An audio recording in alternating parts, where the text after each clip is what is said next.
Hey everybody, this is Perch. A little bit ago, I did a video from it is a very animated. I don't know the right word.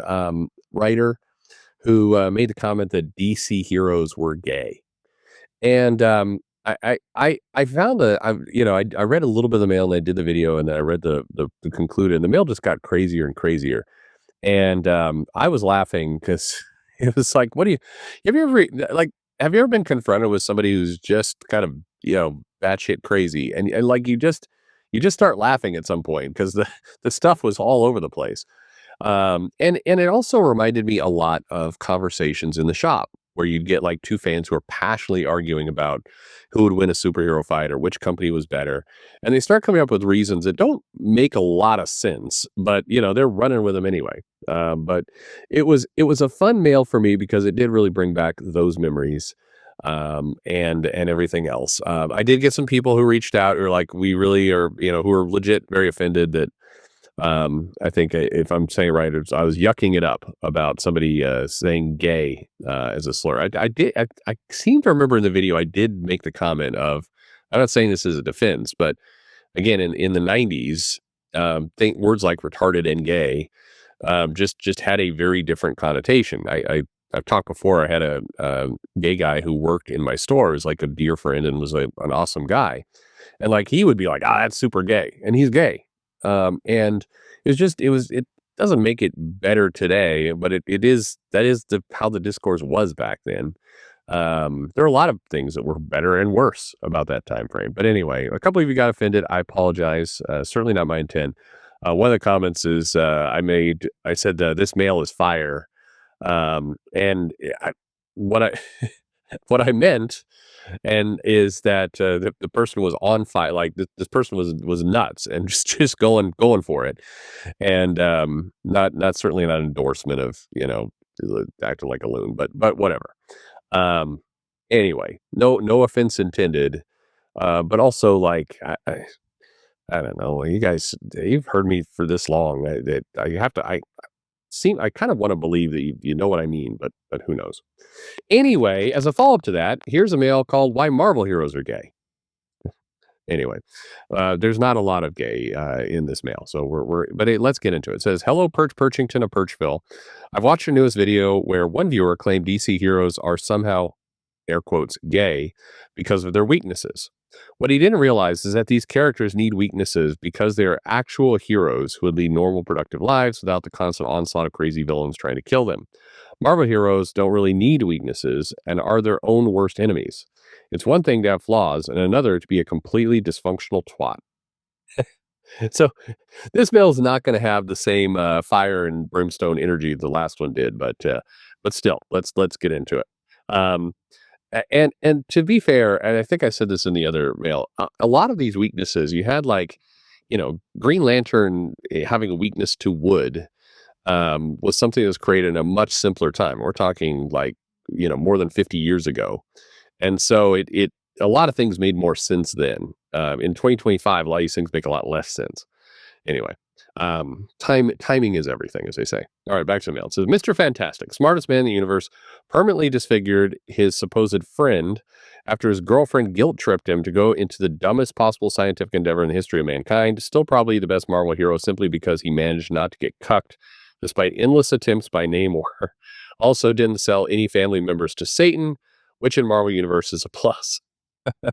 Um, Mr. Fantastic, there are, like, with Marvel, again, with all comics, DC and Marvel, if you really think through some of these things, they get weird fast. Like, you do have a kind of older scientist, one of the most brilliant men on the planet.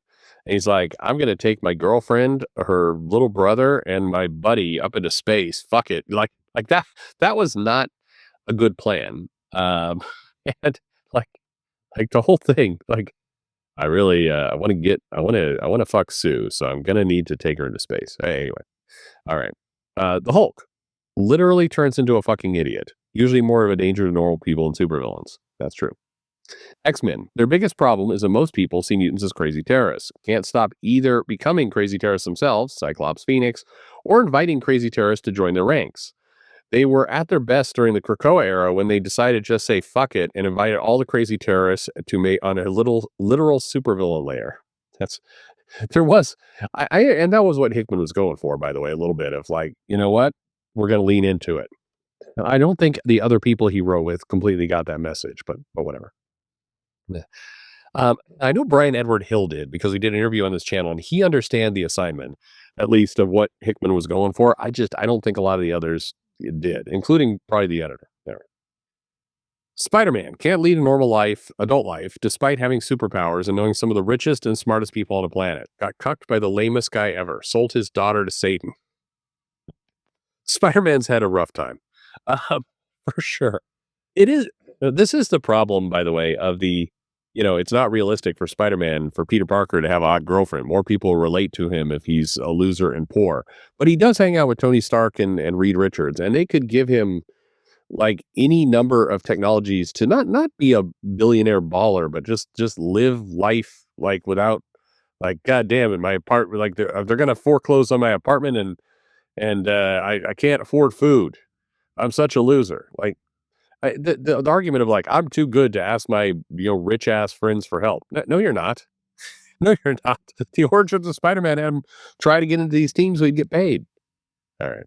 Anyway, back to the mail. It says, there have been many dark futures of Marvel Universe, Ruins, Days of Future Past, Age of Apocalypse, Old Man Logan, etc. You know what would be the darkest Marvel Universe yet? All the villains decide to take a one-year vacation and leave superheroes to completely fuck themselves up with their own incompetence. Here's how it would go. Reed Richards, unbothered, finally manages to come up with an experiment dumb and dangerous enough to kill his entire family and probably half of New York City. Kind of Peter North, right? Not Peter North. That'd be a very different comic.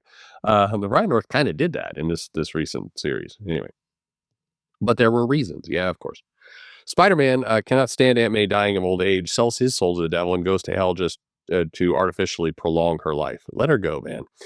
X-Men. Out of sheer boredom, they decide to fight anti-mutant hate by firebombing orphanages. They eventually get lynched by normal people since there are no evil mutants for them to beat, to somehow win back sympathy of the common folks. Avengers. Captain Marvel, Tony Stark start Civil War 3. Electric Boogaloo. Over leaving the toilet seat up. Mutually assured destruction follows. People hating on DC heroes simply cannot enjoy stories about people who aren't as pathetic as they are. All the best. All right, there's your counterpoint. Marvel heroes suck, right? I think, if I'm looking kind of, and I feel like I've had this argument before in a store, DC heroes, I think, are saddled at times with, backstories that are simple.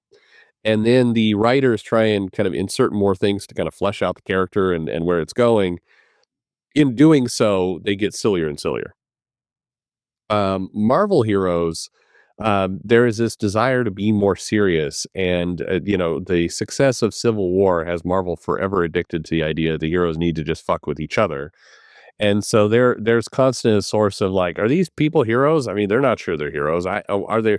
We'll just say they're heroes, but then they'll do like crazy ass shit. And by the way, our readers would really rather see them like shopping at IKEA and having food. So let's make sure we spend a lot of time doing that. It's where when you go to this, I use this example way too much, but when I watched My Hero Academia when it first came out, it felt like this breath of fresh air because it's like they're heroes, they're villains, they're more or less trying to do their thing. Like there's still different personalities, Midori and Bakugo are very different personalities, but they're still like striving to actually get something done. And in comparison to certainly what was going on at Marvel at the time, it's like, God, what a mess. I don't know. I think both these companies need an architect to come in and just say, all right, let's get this figured out here because we're putting band-aids on a gaping wound at this point. The patient isn't going to die. I think the people of like Marvel and DC are about to collapse. No, they're not. But all the same, propping up this. What about bopping? No, not what about Bob? Sorry. Was it the Bernie's movie? Fuck, can't even remember my own movie headlines. Weekend at Bernie's. You got this corpse that you're artificially like wandering around, and that's a little bit of how Marvel and DC sometimes feel. It's like what you should do, but instead we're just gonna trot this corpse around more. Well, what can you do? Anyway, what about you? Marvel lame? Let me know in the comments below. Hey, everybody, shit on me for something else. I can take it. Why not? Thanks for listening.